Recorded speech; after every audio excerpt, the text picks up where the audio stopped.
you hear it.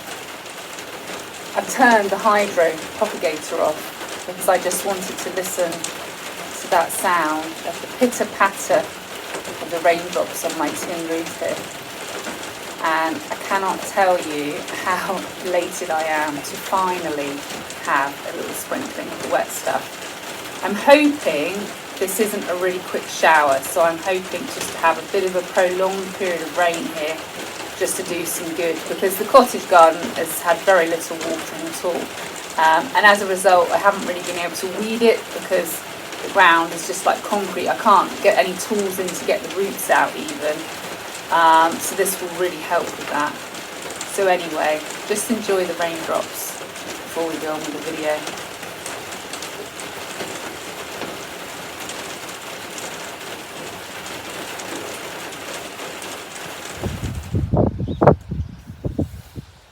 Hello everyone, my name's Suzanne. If you're new to the channel, welcome. Thanks for joining me. I'm fairly new to making these videos, so I am trying to improve the quality of them as I go forward.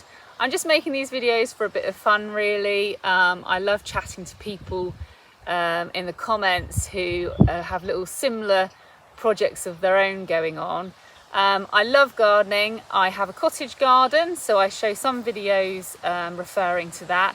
And I also have the cut flower patch, which is where I am now, where I grow flowers for cutting. And I think that's what we're going to do today. We're going to have a little look around the cut flower patch. I know a few of you are quite keen for some more floral sort of project videos. I'm not promising it, but next week I might have one of those, because next week will be British Flowers Week, and I am hoping to be brightening up a window, not my own window, which is what I did last year, but a different window.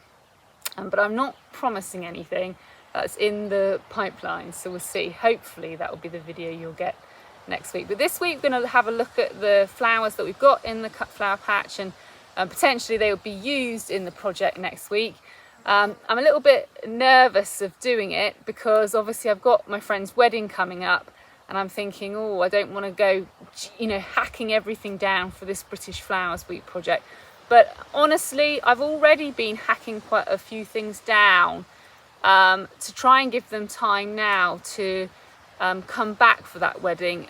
Because if I don't cut things and take the middles out of them, they'll just go over. They'll just go to seed and go over. And the Nigella here, incidentally, this is, well, I hope it's Albion black pod. It might not be, but actually the seed heads of Nigella are great for drying anyway, so I don't cut the Nigella flowers unless I really need them for bouquets, because actually the pods are equally as valuable at Christmas, or for the off fresh flower season. But these ones are, I don't know if they are the black pod actually, because they've got a slight purple vein to them there. Ebony and ivory, they might be from that selection. But anyway, enough of me rambling again. Let's have a tour of the cottage garden. And I've got to be honest with you, I cannot believe the difference from the last tour, from the May tour. It's incredible, especially with the drought, how the flowers are still managing and carrying on. So let's go over to the gate and we'll start the tour.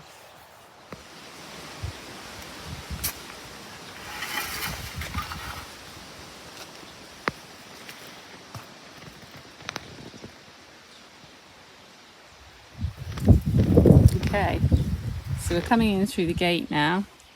I think this is a boysenberry just inside the gate here. There's lots of fruit coming. I actually picked my first strawberries this morning, and I did manage to get some before the birds. So this fruits on last year's canes, and I think it's a bit of a beast. It's the sort of fruit that you really want to grow on a bank somewhere. But anyway, it's ended up here by the gate, and that's where it will stay now. So I've moved some of the hesperus that were in here, the sweet rocket, and we've got some little teeny tiny baby dianthus in there for next year. Lots of the dianthus have all gone over now, and really I should be cutting these stems back. I have cut some to try and dry, but I've not tried to dry dianthus before, and I dry by hanging, and I wonder if dianthus would be better being dried with silica gel or something like that, but I don't do that because I do it all in a natural way. But anyway, I've hung some up to see how they dry, but these ones just need to be deadheaded and thrown on the compost heap. The Canterbury bells were absolutely huge, but because I didn't pinch them out, they're more or less finished, but I did cut the middle out this morning, so hopefully some of these side shoots might be quite useful. And I think my wallflowers that didn't flower in the spring are going to flower in the autumn, so they might actually be quite useful. They're a white. The raspberries are just starting to colour up. They weren't very nice last year, so I'm hoping they're going to have a better flavour. The strawberries are all hanging in over the edges here, and I see, this is what annoys me, when you come along and you've got, you know, who knocked him off? But you can see a few that are just starting to colour up there. And there's a few where I think, well, should I pick that before the birds get it, or should I give it a bit longer? I think I should probably eat that one. So anyway, that's a bit of delicious snacks when I'm working. And on that note, the blueberry bush, not colouring up yet, but there's an awful lot of fruit on it. So fingers crossed there. The gladioli are just coming up at the back here. I've only got the white valerian. And that lupin that was given as a gift, and I was worried because it was yellow, is actually a really nice pale yellow. So it's a lot nicer than I thought. So that'll teach me. Grow it and see. Turning around. Woo! Where's the top? I pinched out some of the auroch and some I didn't. And that just staggers it a little bit. I mean, when I've got a few bouquets to do on Thursday, I'll just cut the middle stems out of these, and then the side shoots will start growing out from that. These did have really bad bug infestations, but I think they're looking a lot cleaner now.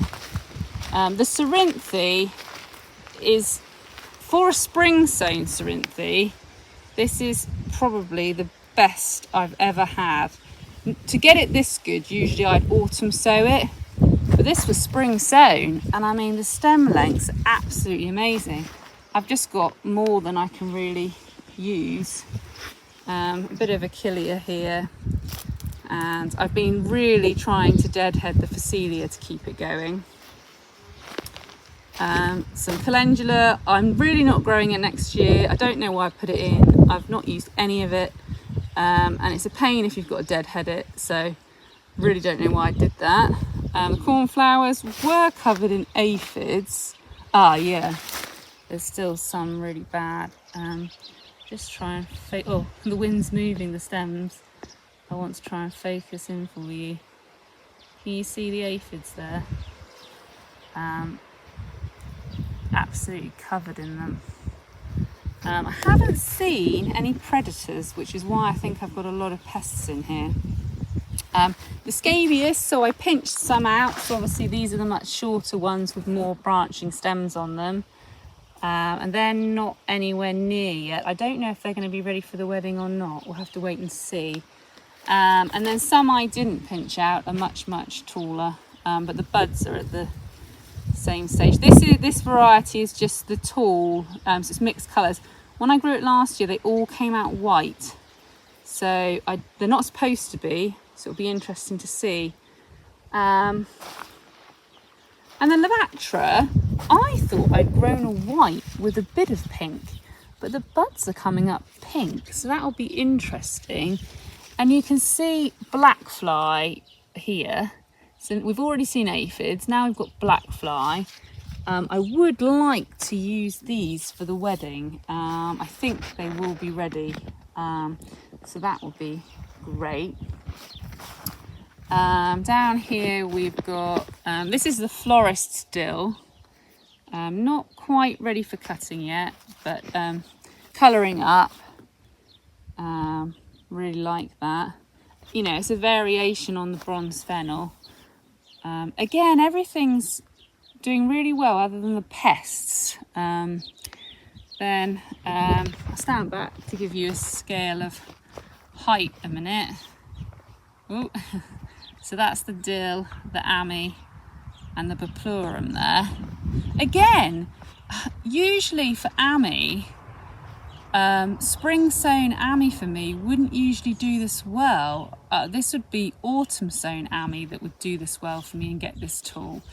So I'm really surprised. Usually my spring sown ammi is a bit pathetic. And I think it's because I planted out really early.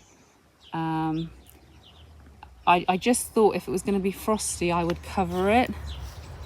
And it seems to be really nice, big, strong plants. But again, there are areas that are covered in bugs. Here's one. This is black fly in here. You can't quite see them. But yeah, oh yeah, hang on. There's black fly in here as well. Doesn't help that the wind's moving everything. But yeah, there's a whole load of black fly in there. The Beplurum's just starting to colour as well, so I'll be able to use that really soon. In fact, I might even be able to use some of that this week's orders. The Dorcas went out late, so it's still tiny, and I see I've got a few missing holes, so I've got a few spares, so I've got one missing there, one missing there, and one missing there. I've got the white and the red of the Dorcas. The poppies are absolutely infested as well. I don't even know what they are. They don't look like aphids and they don't look like black fly. Or maybe they are aphids. Yeah, no, they are aphids. And then in here, I've planted these little seedlings down here and here and here. Oh, and there's one there.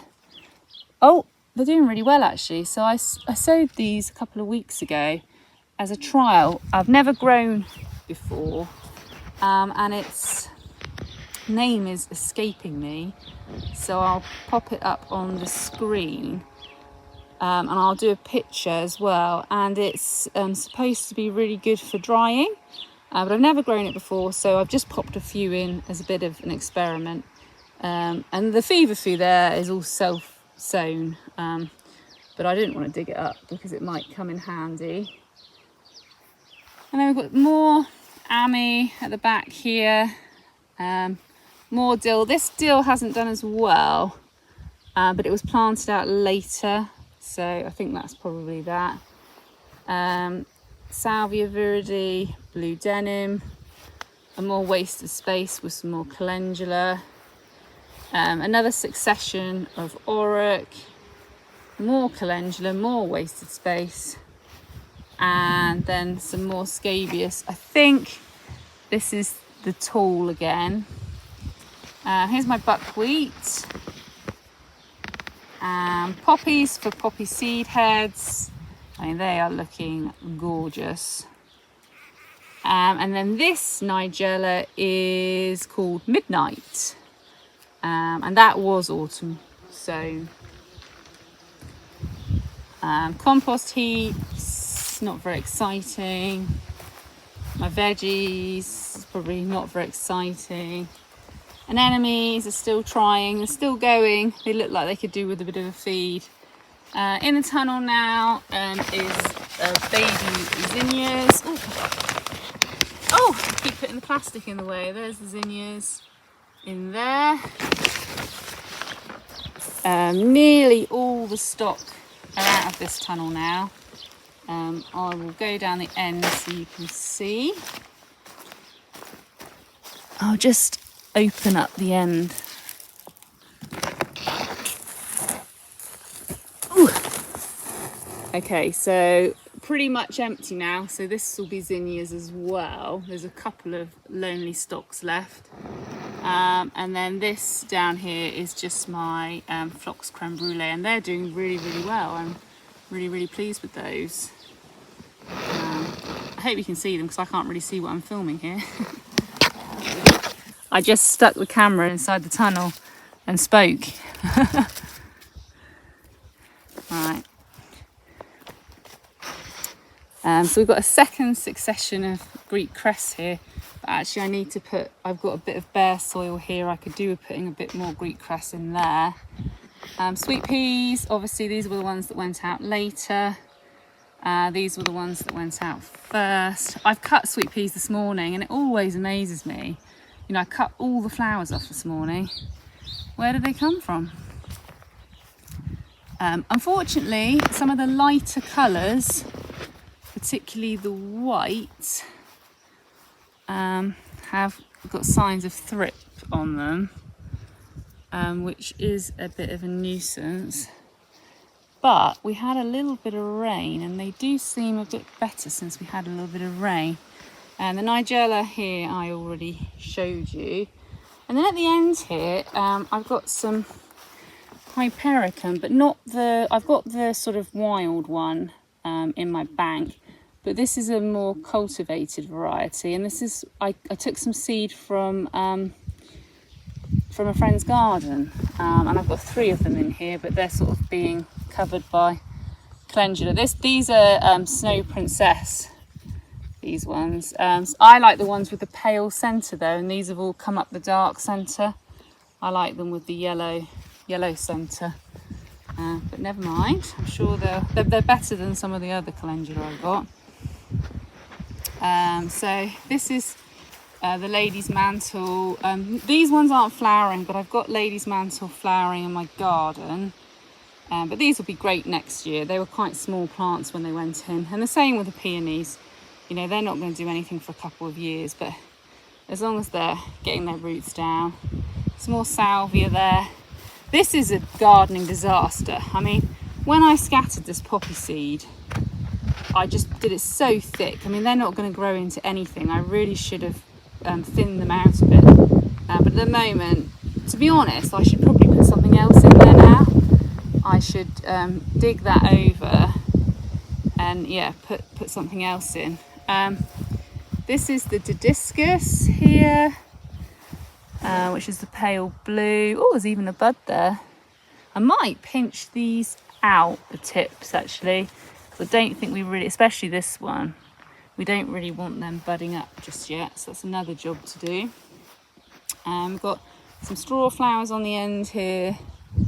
We definitely need to do this. If your amaranthus, forgive my shadow, start to flower when they're this tall, just pinch them out. It's because it's so dry, but they'll branch out. Look at these weeds as well. But it's impossible to keep on top of everything at the moment. You just got to do what I'm doing now and just go along and do little jobs when you get to it. So this one's Red Army. This one's Hot Biscuits. Now pennycress, I really shouldn't have pinched it because the idea is you have one tall stem, but I pinched mine because it was so short and tiny. But it's not the end of the world because I can take that now and probably dry it for wreaths because I don't need such a long stem for that. So it's not a complete disaster. Larkspur, some pinched out, and then the taller ones not pinched out. A few snapdragons coming now, a few different varieties. That yellow I'm presuming is canary bird. Breezer, again nearly ready for cutting for drying now, so that's great. And then we've got some dahlias that are grown from seed here and cuttings. They look terrible, which is why I planted them out, because it was basically, yeah, try or die. And actually since I planted them out, you know, this one looks terrible, but the new growth coming at the centre is much healthier. So I regret just not realising getting them in the ground a bit sooner. Then we've got some Status here. This is this is all mixed colours, and my other one is my other bed is separate varieties. The cosmos is really disappointing this year. I don't know if it's so dry, but have you ever seen such teeny tiny cosmos? I keep pinching them. I just think, you know, the birds, you can see, have been digging the soil away from their roots as well, which gives them even less to drink. You know, this is supposed to be, around the edge here, it's supposed to be a channel, and this is all supposed to be on the bed. But the birds just love scratching it all around, which is great because they're looking for slugs and things, which is useful. Anyway, we've got a few varieties here, apricotta, purity, bells of Ireland, a few different, these ones in the middle are obviously a bit better than these three at the end, but I think they'll still be all right. Oh dear, see, this scabious is looking a bit droopy. I better investigate there, that he's not having his roots eaten. So scabious, and again, have been having the black fly on the scabious, which again is a nuisance. I haven't seen any ladybirds. So this is the statice that went out soonest. This is a bit bigger, and this is the salmon and the blue. The roses, if you look at the pathway, I've been deadheading the roses this morning, and I need to come and sweep this up both sides. And the reason I did that was because we had this little bit of rain, and all the heavy flowers had pulled all the stems down, and actually a few really nice stems had snapped. So I thought if I come through and just cut all of the spent flowers off, it just reduced the weight, and then the branches sprung back up again. So we've got first year roses here, so they're not ready for cutting until next year.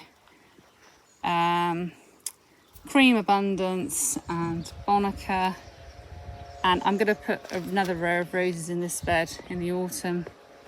And then this is French Joie de Vivre. I'm not very good at French. And Champagne Moment, my favourite. Love this rose. I might give them a feed today, actually. Then the dahlias. The dahlias are looking good. I'm pleased. I'm thinking about just coming through and pinching out some of these buds, but it's so tempting, isn't it, to just wait and see, let them grow. So yeah, so the dahlias are all looking pretty good. There they are. They're pretty happy. This end bit of bed has just got so many self-sown things in it. It's a bit of a disaster area, but it was supposed to be Nigella. And this was the colour I wanted for the wedding, really. But now these little bugs here, I'm going to look them up because I think they might be good bugs. Let me try and focus you. I've got a feeling that these bugs here are helpful bugs because they seem to be appearing where I've had other pests, and the pests seem to be disappearing. But I probably will find out they're another pest. But anyway, this is Delft Blue, and that's one I particularly want for the wedding. So I really need to keep deadheading that one. But it's a really nice combination with the Midnight. And then in here we've got some outside zinnias. Yeah, outside zinnias. Be interesting to see how the outside zinnias do.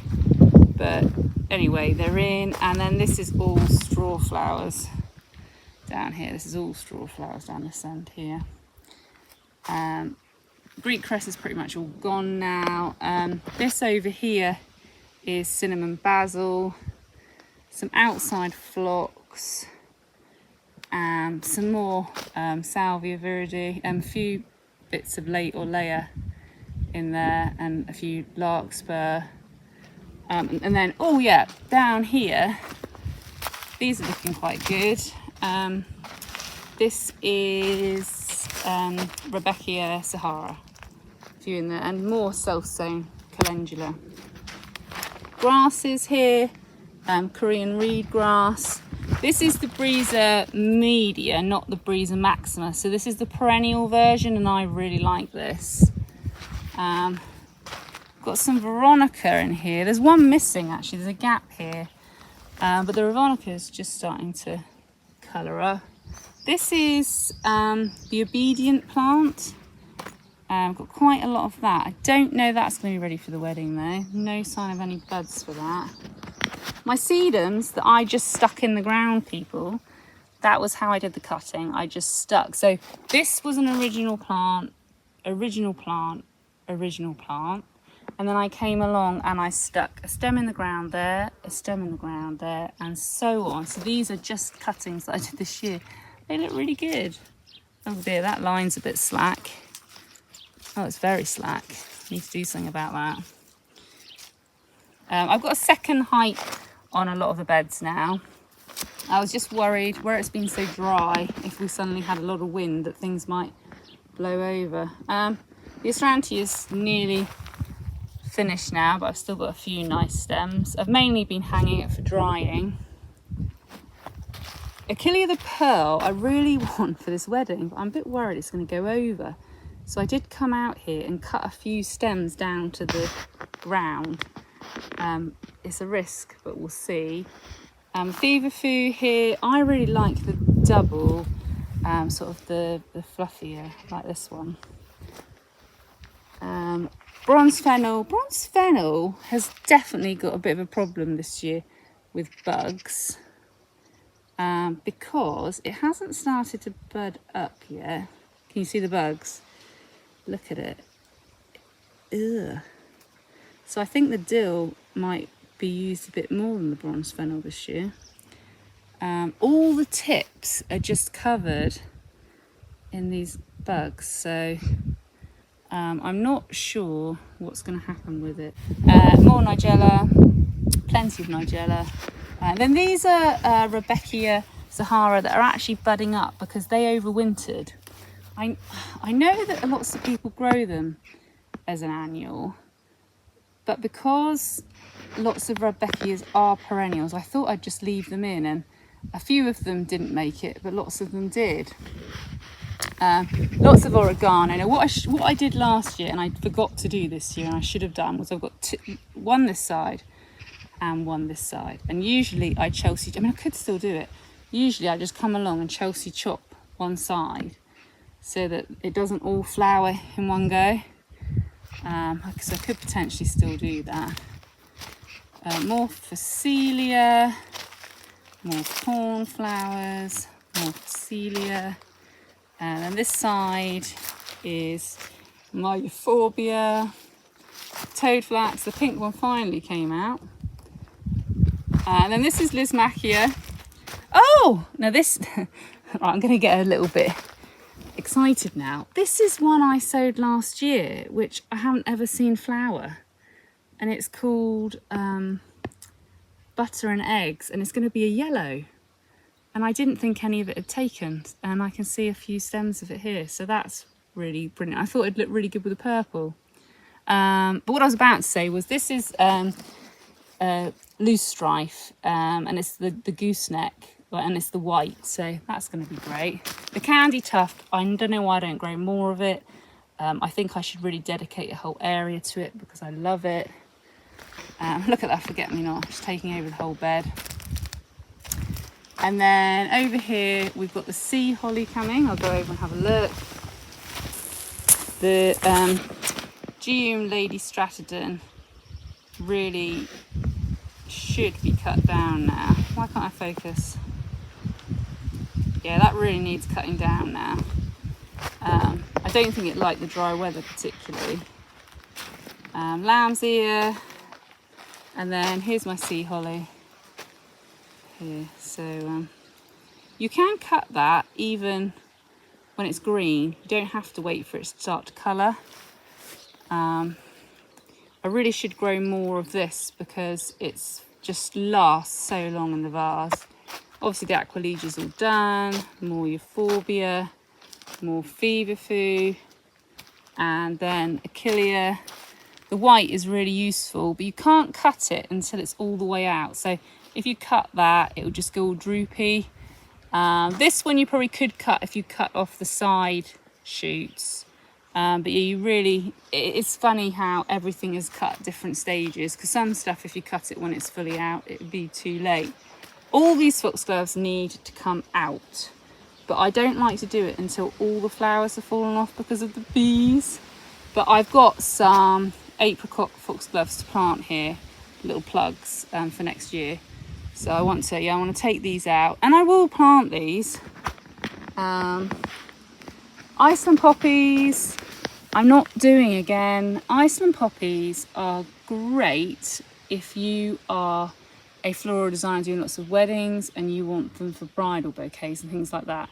They are not useful for bouquets because they don't have a long enough vase life, even if you sear them.